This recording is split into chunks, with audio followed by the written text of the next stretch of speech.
Double 8.3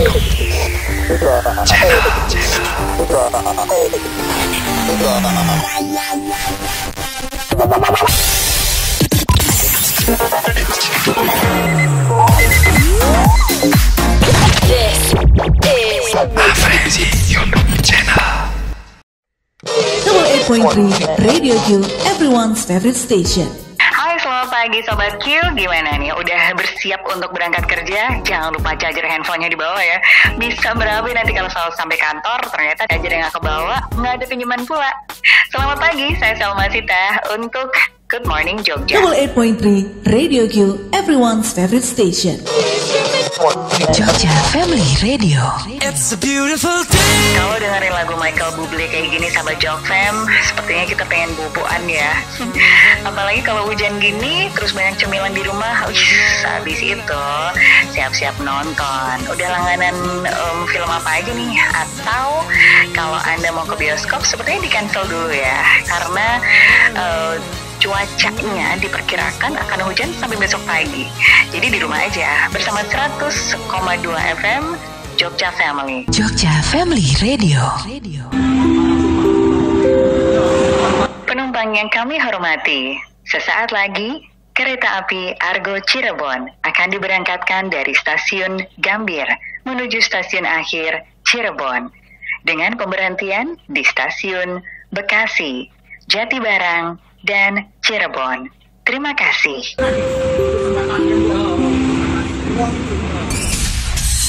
Interview. Halo guys, saatnya season interview. Interview kali ini kita bakal ngobrol tentang dunia voice over dengan salah seorang voice over yang mengisi suara di dunia kereta api. Siapa dia? Yuk, simak bareng-bareng. Stay tuned. Halo Mbak Sita. Halo.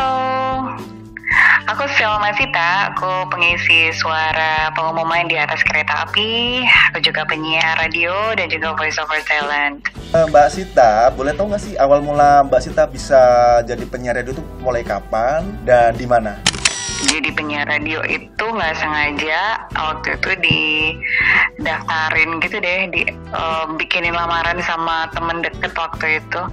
Terus ternyata lolos, dipanggil untuk ikut audisi rekrutmen gitu di sebuah radio di Yogyakarta, dan itu adalah di tahun sekitar 2000. Terus di tahun 2000 itu lolos karena ada beberapa tes ya, termasuk tes bahasa Inggris, bahkan interview sama native speaker juga, dan akhirnya aku jadi penyiar radio itu.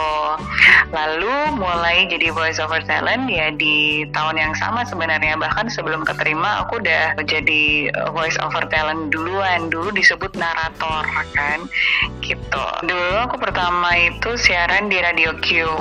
Jadi waktu Radio Q itu lagi proses untuk kami tes dan juga training, nah di saat itulah ada sutradara sih, kebetulan temannya dari ownernya itu melihat aku waktu lagi training, dan dia tertarik untuk memakai suaraku di videonya yang beliau bikin waktu itu. Dia lagi bikin company profile gitu untuk sebuah sekolah di Indonesia yang cukup terkenal lah ya. Lalu aku ngisi suaranya di company profile-nya itu yang pertama kali aku bikin projectnya untuk voice over talent. Itu sebelum aku on air siaran gitu. Untuk background secara pendidikan sendiri Mbak Sita, adakah berhubungan dengan broadcast atau siaran? Ada sih, adanya berhubungannya dengan ngitung-ngitung gaji. Karena aku orang ekonomi. Jadi kira-kira gaji ditambah tunjangannya udah bener belum hitungannya itu dipakai. Ya, jadi aku background pendidikannya adalah ekonomi manajemen. Terus waktu masih kuliah ya itu tadi, jadi aku proses untuk mencoba menjadi penyiar itu aku masih kuliah, masih nyambi di UPN Veteran. Selama jadi penyiar itu cuma di Q Radio atau pernah pindah di radio lain, atau mungkin statusnya penyiar saja, atau pernah mungkin jadi musik director, program director, atau apa ya istilahnya jabatan-jabatan di radio yang lain selain penyiar, Mbak? Nah, jadi aku berawal dari penyiar, lalu aku dipercaya untuk menjadi waktu itu sebutannya programmer ya. Jadi kayak ngatur jadwal penyiar. Jadi mungkin sekarang tuh program director ya. Dulu sebutannya programmer. Iya, kayak sekitar tahun kedua. Waktu itu aku barengan sama skripsi sih, jadi kayak veteran gitu. Lalu setelah itu jabatan terakhir itu jadi kayak semacam program director. Terus habis itu 5 tahun di Radio Q aku resign. Terus aku mencoba untuk ke event organizer. Habis itu aku wirausaha juga. Jadilah 4 tahun kemudian baru siaran lagi di radio juga di Jogja, namanya Jogja Family. Jadi dia adalah satu network dengan Suara Gama Group. Nah, aku mulai siaran lagi di 2009 gitu. Oke, terus keterlibatannya Mbak Sita dengan PT Kereta Api Indonesia tuh mulai tahun berapa, Mbak? Di 2009 tuh aku mulai siaran lagi ya di Jogja Family FM. Lalu tahun berikutnya aku udah mulai kayak ngisi suara itu udah sampai ke Jakarta gitu. Terus remotely aku juga ada klien di Bandung, Surabaya gitu-gitu. Nah, setelah itu mulailah kenal beberapa agent atau PH atau studio gitu. Termasuk juga ada salah satu teman yang ketemunya di sebuah studio juga. Nah, suatu saat si teman itu di sekitar 2014 lah, dia nawarin, Mbak Sit, kalau kita nyoba ini gimana? Oh boleh, gitu. Aku sih manut aja. Lalu untuk dikasih sampelnya, terus pokoknya aku manut lah. Dia yang masang rate-nya juga, jadi aku terima bersih aja, terserah dia gimana gitu. Nah, habis itu udah deh ternyata dipakai lah sama PT KAI untuk lolos dan merekam suara pengumuman di dalam kereta gitu deh. Jadi aku tuh ngisi voice over itu dari mulai bank sampai ke produk pasta gigi, lalu kemudian profil dari perusahaan cat sampai perusahaan asuransi, terus IVR dari IVR Bank BNI ya di satu local area gitu, sampai ke PT KAI juga untuk IVR atau Interactive Voice Response. Nah, untuk iklan TV itu memang yang paling banyak sih. Jadi pernah isi atau voice overin Clear shampoo, terus mesin cuci LG, ada juga susu Anlin, terus apalagi tuh Blue Band, Coco Crunch, apa tuh namanya, Pampersnya aku lupa apaan sih mereknya. Ada juga Grapefruit, lalu sirup marjan. Itu waktu itu beberapa tahun dipercaya untuk berturut-turut ngisi voice overnya. Banyak, alhamdulillah banyak. Terus produk susu hamil, tapi aku lupa namanya. Terus vitamin juga. Jadi kurang lebih itu. Denkau untuk IVR atau Interactive Voice Response itu yang membanggakan ya PT KAI itu. Ada juga sih, ada kayak perusahaan-perusahaan asuransi gitu juga ada Interactive Voice Response-nya. Terus ya itu tadi BNI. Lalu yang paling aku bikin bangga adalah di call center 121 PT KAI. Oke, sekarang kita yang PT KAI-nya ya Mbak ya. Mbak Sita, pertama kali tadi udah nyebutin ada temen gitu ya, nawarin untuk mencoba di PT KAI. Terus ada juga istilahnya nggak dites gitu ya Mbak ya, masuk gitu kan atau gimana?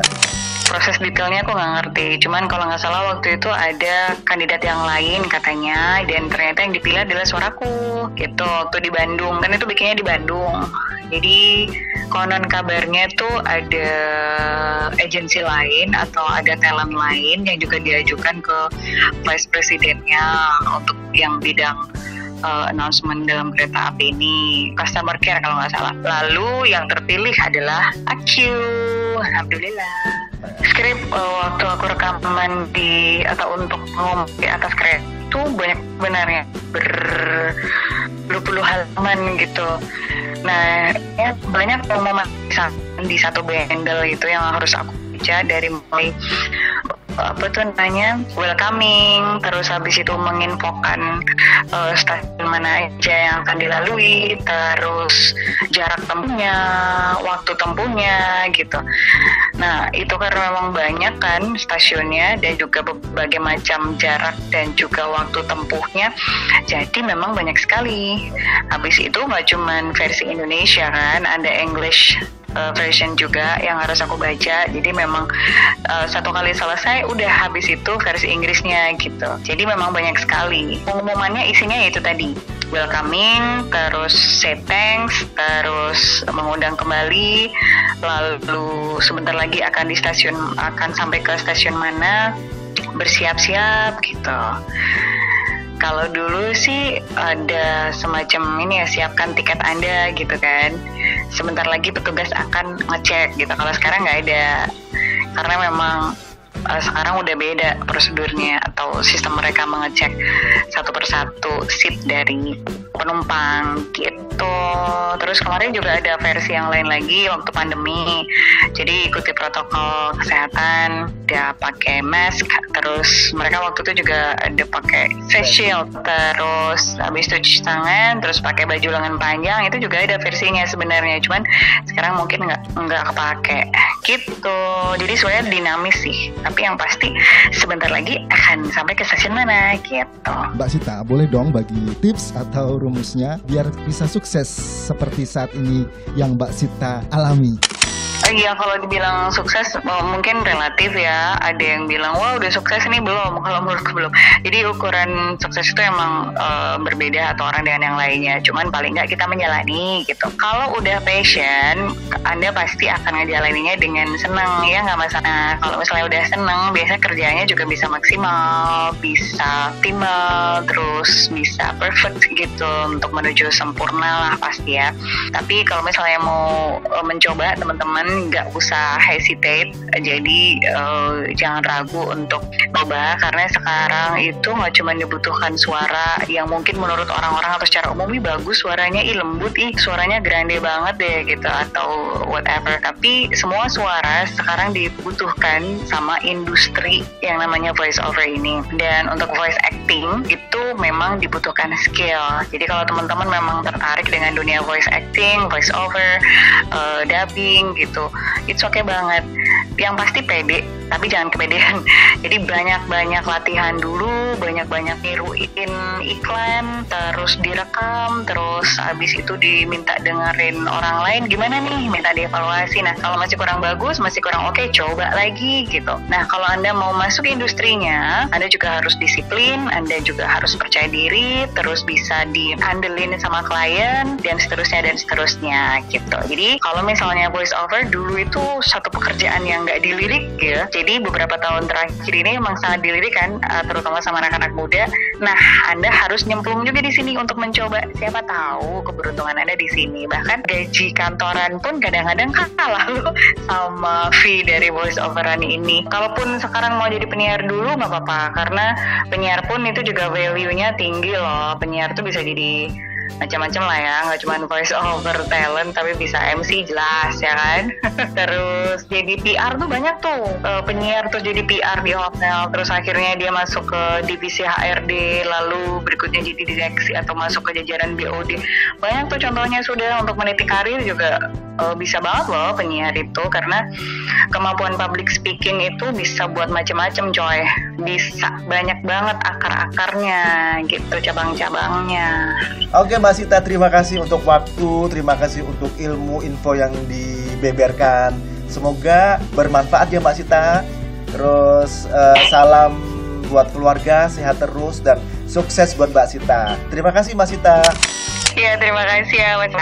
Insya Allah ngobrolnya manfaat. Tapi kalau untuk Anda yang memang suka banget sama radio, emang harus suka radio banget, karena radio itu irreplaceable, benar-benar nggak bisa digantikan. Jadi kalau saya boleh bilang, saya itu adalah Cah Radio. Terima kasih. Ya, sampai jumpa sih ya. Ya, thank you Mas. Terima kasih ya. Terima kasih. Nah, itu tadi session interview bareng Mbak Selma Sita yang dulu adalah seorang announcer radio di Jogja, kemudian merambah ke voice over dan akhirnya berhasil untuk mengisi suara di PT Kereta Api Indonesia. Oke, buat kalian yang tertarik ingin menjadi voice over seperti Mbak Selma Sita, nggak ada salahnya kalau untuk selalu mencoba. Semangat terus dan semoga kamu sukses ya. Terima kasih, goodbye now. Interview.